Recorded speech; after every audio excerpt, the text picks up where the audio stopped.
Lusail stadium 18 December 2022 টাই ব্রেকারের সেই স্নায়ু চাপ এমিলিয়ানো মার্তিনেজ গোল পোস্টের নিচে দাঁড়িয়ে ইতিহাস লিখছেন। ঠিক সেই মুহূর্তে লরিসকে পরাস্ত করে জালের মাঝখান দিয়ে বলটা জালে জড়িয়েছিলেন এক তরুণ পাওলো দিবালা। সারা আর্জেন্টিনা চোখে তখন বিশ্ব জয়ের স্বপ্ন। দিবালা সেদিন ছিলেন উদযাপনের মধ্যমণি, কিন্তু আজ 2026 বিশ্বকাপের ডামাডোল যখন বাজছে, তখন নীল সাদা জার্সির 55 জনের বিশাল তালিকায়ও ঠাঁই হলো না সেই দ্য জুয়েল এর। কেন লিওনেল মেসি যেখানে এখনো সেনাপতি, সেখানে কেন 32 বছর বয়সী দিবালা আজ ব্রাত? এটা কি কেবলই চোটের গল্প, নাকি এর আড়ালে লুকিয়ে আছে স্কালনির কোনো মাস্টার প্ল্যান? আজ আমরা ব্যবচ্ছেদ করব পাওলো দিবালার বাদ পড়ার নেপথ্যে থাকা সে রূঢ় সত্যগুলো। দিবালার বাদ পড়াটা আমাদের কাছে আবেগপ্রবণ হলেও পরিসংখ্যান কিন্তু অন্য কথা বলছে। গত কাতার বিশ্বকাপে দিবালা খেলেছিলেন মাত্র 17 মিনিট, পুরো টুর্নামেন্টে মাত্র 17 মিনিট, সেমিফাইনালে 16 মিনিট আর ফাইনালে 1 মিনিট, অথচ তিনি একজন বিশ্বমানের ফরওয়ার্ড। সমস্যাটা শুরু হয়েছে অনেক আগে থেকেই। 2015 সালে অভিষেকের পর প্রায় এক দশকে আর্জেন্টিনার হয়ে তিনি ম্যাচ খেলেছেন মাত্র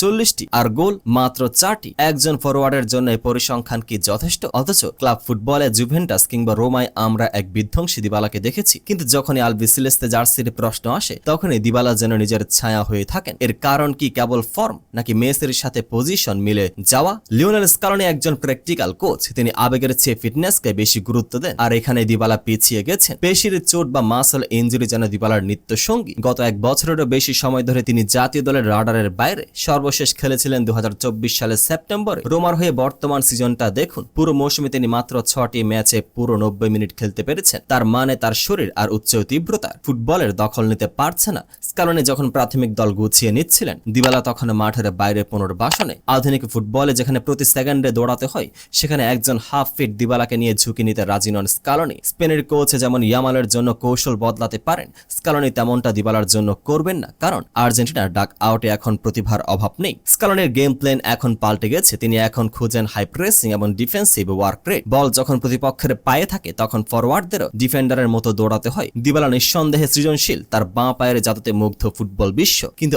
অফ দ্য বল মুভমেন্ট বা প্রেসিং এ তিনি বর্তমানে তরুণদের চেয়ে অনেকটাই পিছিয়ে। নিকোলাস গঞ্জালেস, হুলিয়ান আলভারেজ কিংবা নতুন আসা তরুণ তুর্কিরা যেভাবে মাঠে জুড়ে দৌড়ান, দিবালা সেখানে অনেকটাই স্থবির। মেসি যুগ শেষের দিকে, আর স্কালোনি এখন ভবিষ্যতের আর্জেন্টিনা গড়তে চান, যেখানে অভিজ্ঞতার চেয়ে গতি আর স্ট্যামিনাকে বেশি প্রাধান্য দেওয়া হচ্ছে। দিবালার জায়গাটা এখন দখল করে নিচ্ছে নতুন প্রজন্মের গতিময় ফুটবলাররা। দিবালা ভক্তদের জন্য এটা মানা কঠিন। এক বুক প্রত্যাশা নিয়ে যাকে পরবর্তী মেসি ভাবা হয়েছিল, তার আন্তর্জাতিক কেরিয়ার কি তবে 40 ম্যাচে থমকে যাবে? 2024 কোপা আমেরিকার পর 2026 বিশ্বকাপ থেকেও বাদ পড়া, এটা কি তবে দিবালার কেরিয়ারের শেষ অধ্যায়ের শুরু? হয়তো দিবালা আবার ফিরবেন রোমার জার্সিতে গোল করে, হয়তো আবারও প্রমাণ করবেন তিনি ফুরিয়ে যাননি। কিন্তু স্কালোনির এই কড়া সিদ্ধান্ত একটি বার্তা পরিষ্কার করে দিয়েছে, নামের ভারে নয়, পারফরমেন্স আর ফিটনেসই হবে আর্জেন্টিনার নীল সাদা জার্সি পরার একমাত্র টিকিট। পাওলো দিবালা এক আক্ষেপের নাম, নাকি এক অসমাপ্ত মহাকাব্যর নায়ক?